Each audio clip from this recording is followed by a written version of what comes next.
속 재테크 고민을 심탁으로 풀어보는 트러스트 머니 시간입니다. 하나은행 리빙 트러스트 센터 하승희 팀장님 모셨습니다. 팀장님 안녕하세요. 네, 안녕하세요. 네.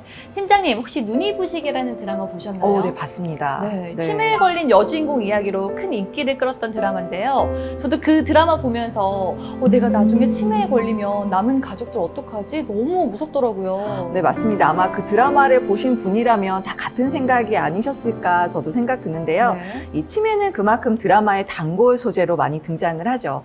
그런데 사실 치매가 멀리 있는 이야기는 아닙니다. 그래서 오늘 제가 준비한 사연도 치매와 관련이 있습니다. 네, 그럼 오늘 사연 먼저 만나보고 이야기 나눠보도록 할게요. 네.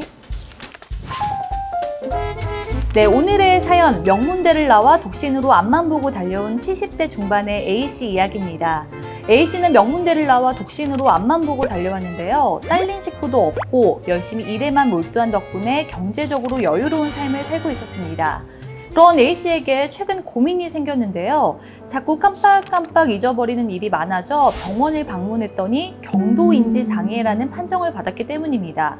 치매는 아니기 때문에 지금은 괜찮다고는 하지만 증상이 점점 심해져서 치매에 걸리고 몸이 쇠약해진다면 누구에게 의지해야 할지, 평생 일군 재산은 또 어떻게 해야 할지 고민스러운 상황인데요. 그러다 문득 의지가 되던 큰 형님이 떠나신 후 혼자인 A씨를 살뜰히 챙겨주고 위로가 되어주는 조카딸이 생각났습니다. A씨는 자신이 보유한 50억가량의 재산을 옆에서 자신을 돌봐준 조카딸에게 물려주고 싶은 마음인데요. 네, 만약 자신의 병이 치매로 발전한다면 앞으로 발생할 병원비나 간병비가 조카딸에게 부담이 되지 않게 하고 싶다는 사연입니다.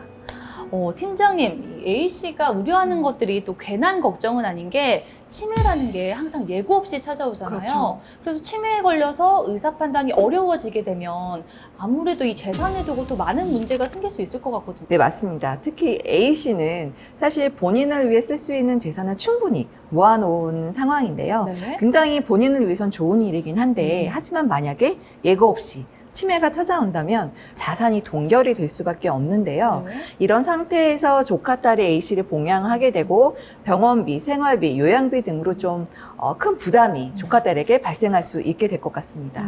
그럼 50억이 넘는 자산을 보유하고 계신데도 치매에 걸리면 한 푼도 쓸 수가 없다는 거잖아요. 그렇죠. 그럼 만약에 그 전에 돌아가시기라도 하면 네. 어떻게 되는 거예요? 일단 A씨가 가지고 계신 자산은 현금, 아파트 포함해서 한 50억 원이 되신다고 하셨거든요.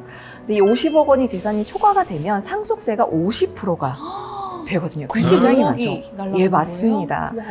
그런데 문제는 치매가 와서 자금이 동결이 돼서 네. 본인의 케어 비용으로는 전혀 자금을 사용할 수 없게 된 상황에서 상속이 발생하게 된다면 본인의 자산을 본인 케어 비용으로는 사용하지 못하고 세금으로만, 물론 사후이지만 세금으로만 다 나가게 되는 좀 불상사가 발생하게 되겠죠. 그렇군요. 네. 그리고 보면 A씨는 이 미혼에다가 자녀도 없으시잖아요. 그래서 네. 딸처럼 자신을 돌봐준 조카딸에게 재산을 상속하고 싶다고 얘기를 하셨는데, 그럼 만약에 유언장을 쓰기 전에 치매에 걸리신다고 하면 이 재산은 누구에게 상속이 되는 건가요? 유언장 등으로 만약에 미리 지정하지 않으셨다라고 하게 되면 민법에서 정한 상속인에게 상속이 될 건데요.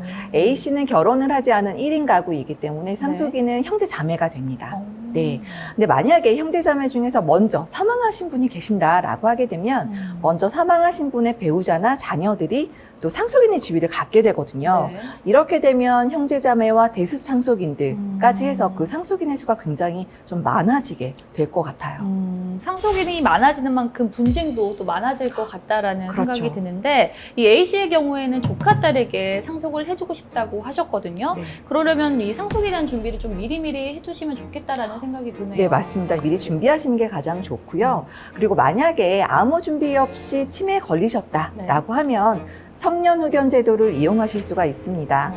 그런데 이 성년후견 제도를 신청하시는 그 시간과 절차가 굉장히 좀 간단하진 않아요. 복잡하거든요. 그래서 그 과정에서 상속 관계에 있는 분들이 좀 불협화음에 발생하는 경우가 종종 있습니다. 그렇게 되면 A씨의 재산 관리는 더 힘들어지게 되겠죠. 그럼 말씀하신 성년후견 제도, 이건 어떤 제도인 건가요? 예전에 한정치산, 금치산 제도 혹시 들어보셨죠? 들어봤어요. 네. 2013년 7월 1일부터 이 한정치산 금치산 제도가 폐지가 되고 성년후견 제도가 새롭게 시작이 됐는데요. 네. 질병이나 장애, 노령 또는 뭐 그 밖의 사유로 내가 사무 처리에 어려움을 겪는다라고 하면 후견인 선임을 통해서 나의 재산 관리와 신상 보호를 지원받을 수 있도록 하는 제도입니다.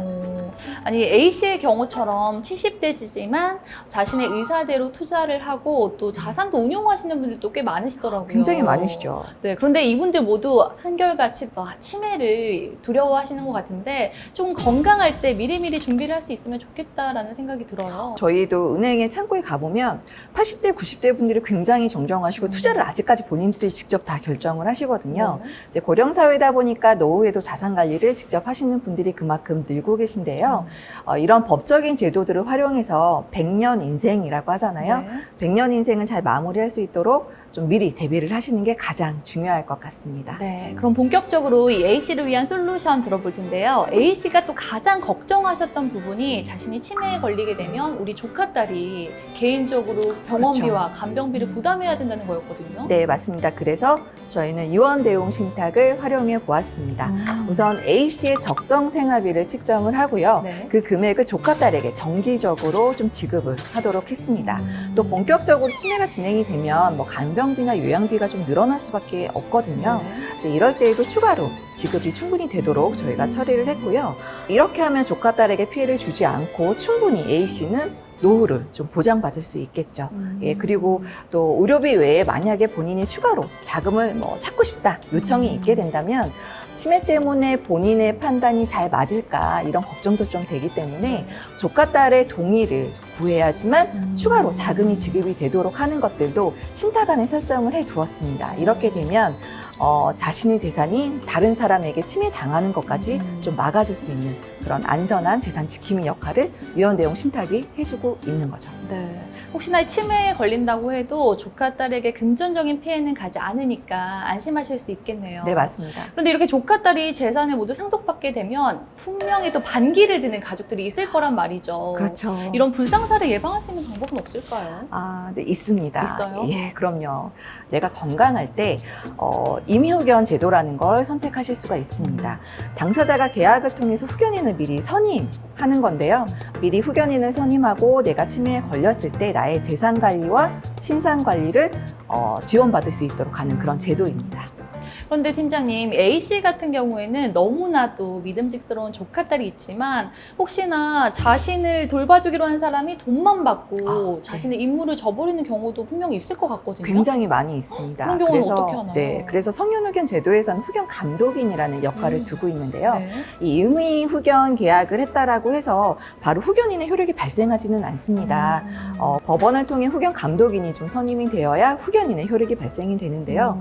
후견인이 만약 의심스러운 관리를 하고 있다라고 판단이 되면 후견 감독인이 그 역할을 대신해 줄 거고요. 이런 시스템도 좀 불안하다라고 판단이 되시면 개인보다는 전문 후견 법인이 있습니다. 전문 후견 법인을 선정하는 것도 하나의 방법이 되실 수 있을 것 같아요. 네. 그래서 신탁을 통해서 재산 관리를 내 방식대로 설계를 해놓고 추후에 후견이 개시가 된 때에도 후견인도 신탁에서 정해놓은 대로만 내 재산을 관리할 수가 있기 때문에 굉장히 좀 신탁을 활용하고 임의후견 제도를 활용하시게 된다면 좀 양쪽에서 보완하면서 더 좋을 것 같습니다. 말씀 주신 임의후견 제도와 신탁 제도를 잘 결합하면 좀 더 안전한 방법이 되겠어요? 네, 맞습니다. 이렇게 치매를 대비해서 요양이나 치료와 같은 좀 신상의 문제는 후견, 임의후견으로 좀 푸실 수 있고요. 네. 재산 관리는 신탁을 통해서 나만의 방식으로 재산 관리를 좀 정해 놓으신다면 더할 나위 없는 1인 가구의 가장 안전한 재산 지킴이 노후 대비 전략이 아닐까 말씀드리고 싶습니다. 네. 요즘은 유병장수 시대라고 하죠. 치매가 걱정이시라면 만일의 사태에 대비해서 미리미리 준비하시는 것도 많은 도움이 되지 않을까 싶습니다. 네, 맞습니다. 행복한 노후, 이 신탁을 활용해 보시면 가장 좋을 것 같습니다. 네, 오늘 말씀 잘 들었습니다. 감사합니다, 팀장님. 고맙습니다.